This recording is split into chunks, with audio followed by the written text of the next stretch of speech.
guys, dito tayo na naman tayo ngayon sa Christian Garden. Ngayon guys, nung maalala nyo na nakaraan, tinuruan ko kayo kung paano mag-grab sa ugat ng bougainvillea. Ngayon guys, ipapakita ko na sa inyo ngayon yung progress nung ginrap natin. Guys, ito yung ginrap natin last time guys. Kung makikita siya ngayon, nagpapawis siya, diba guys? Kasi pag nagpapawis kasi ang ginrap natin ng bougainvillea, parang maganda kasi ang sinyalis nun na mabubuhay yung ginrap natin. So ngayon guys, 4 days na nakalipas simula nung nag-grap tayo ngayon. Kaya ito pa lang yung kanyang progress. Kailangan pa natin ng mga 10 days pa guys para makita natin kung buhay ba talaga siya o hindi pa. Tapos guys, kung naalala nyo guys, may nakalimutan akong sabihin dun sa last na video natin na pagkatapos pala natin i-grap yung bougainvillea, ilagay pa natin siya sa lilim. Kasi guys, kung makikita nyo yung mga pinaglagyan namin ng mga grap namin guys, nasa net. Nasa ilalim siya ng net or nasa lilim. Kasi guys, pagka nag-grap kayo ng bougainvillea tapos nilagay nyo siya sa arawan, masusunog yung sayon na nilagay mo sa kanya, kumbaga para matutuyo. Tapos guys, pagka magdidilig din pala, isa din pala yun sa pagdidilig, nakalimutan ko din sabihin sa last na video natin na hindi pala siya kaparehas ng mga ordinaryong bougainvillea na every other day pa nagdidilig. Pag sa ugat guys, na katulad sa ganito, 4 days bago mo siya diligan. Ngayon ipapakita ko na sa inyo yung iba pa naming nagrap na sa ugat ng bougainvillea. Guys, kung ito makikita nyo tong isa to, hanggat maaari kung pipili kayo ng ugat na i-grap, mas maganda yung ganito yung forma ng ugat guys. Malaki siya din, ang ganda ng ng pagka-ugat niya guys. Ito guys, nung ginrap namin to, nung 24, halos ganito pa lang din na nangyari. Nagpapawis, nag-uumpisa pa lang din siya magpawis. Meron din tayong example dito guys ng bougainvillea na ginrap natin sa ugat na buhay na. Kung makikita nyo dito guys, buhay na tong dinugtong natin na sayon. Itong dito guys, 12 days natin tong i-ginrap. 12 days na yun nakalipas. Ito yung magiging tsura na dyan sa loob ng 12 days. Pero guys, hindi lahat ng bougainvillea is 12 days na magpapakita yung talbos. Kasi merong guys, di ba kung naalala sa may last na video ko, doon sa may nagturo kung paano mag-grap ng ugat, sinabi ko doon na merong sayon talaga na mababagal na magkasanga. Kasi guys, depende rin pala yun sa rootstock niya guys. Kasi kung itong rootstock mo guys is pangit or hindi siya healthy, yung pagtubo ng sayon sa kanya is mabagal. Pero guys, minsan depende rin siya sa may sayon. Kasi guys, mayroon talaga sayon na matagal, inaabot nga ng buwan.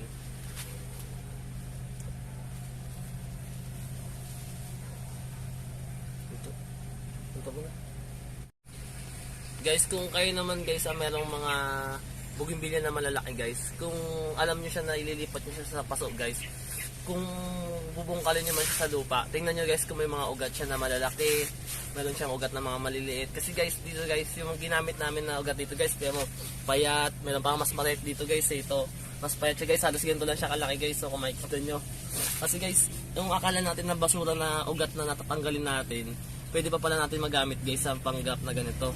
Maganda pa siya tingnan guys kasi para siyang bonsai. Ito din guys, kita nyo itong katawan nito guys.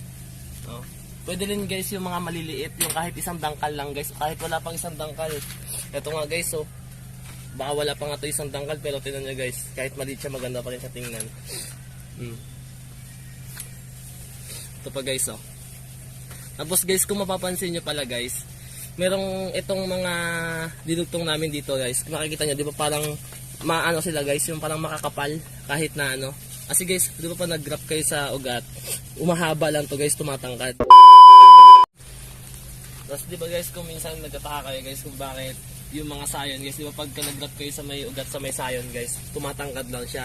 Ngayon guys, papakita ko sa inyo kung paano lang siya pakapalin guys. Yung kita nyo kasi sa amin, mga maliliit pa lang siya na ganito guys, may mga bulaklak na Ano yun guys, pati pa yung iba guys, ito rin maliliit pa lang sila, halos kagagrap po pa lang, may may mga bulaklak na sila guys.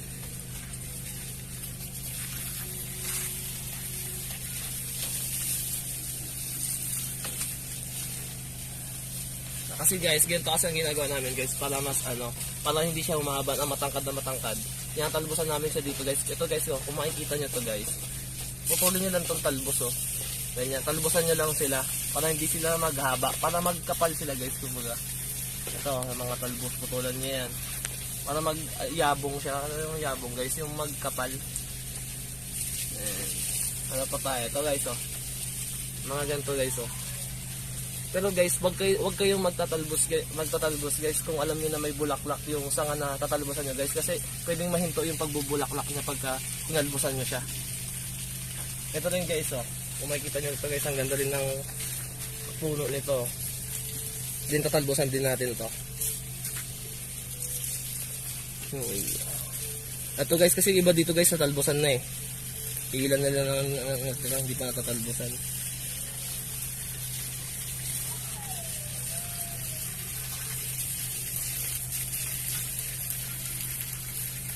Guys, papakita namin sa inyo ngayon yung mga nakuha naming mga ugat ng bougainvillea na malalaki. Guys, kung makikita nyo itong mga ugat na to guys, oh, malalaki itong mga ugat na to guys. Ito yung mga nakuha namin sa mga bougainvillea namin na malalaki guys, na ano, nilipat namin sa paso, tas hindi na magkasya, kaya pinutol na namin yung ugat. Tapos naisipan namin siyang i-grap.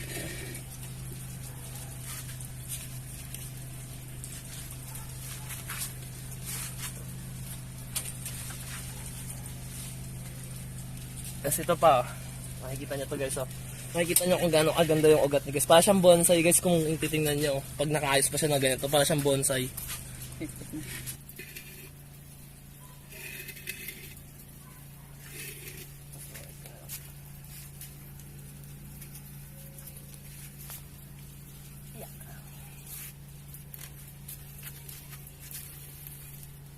Makikita nyo itong puno guys oh.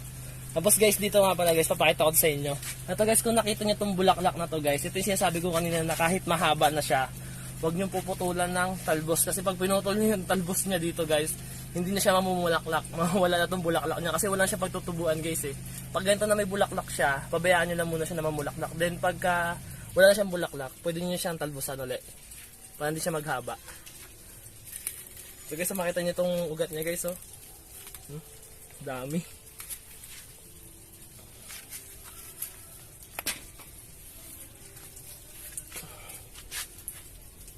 Ganon din dito guys.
Ito guys, oh, kung makikita mo itong ugat na to guys, ang haba-haba ng ugat na to guys.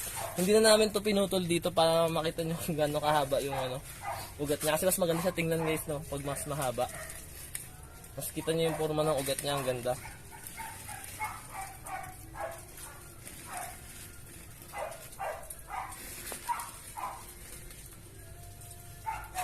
Tapos guys, may papakita ko sa inyo dito. Hindi man siya ugat guys, pero tingnan niyo naman ang ganda niya guys. Bulaklak pa lang guys, pati sa mga ano.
Guys, abangan sa susunod naming video. Tuturuan ko kayo kung paano magpunla ng bougainvillea sa seedling tray.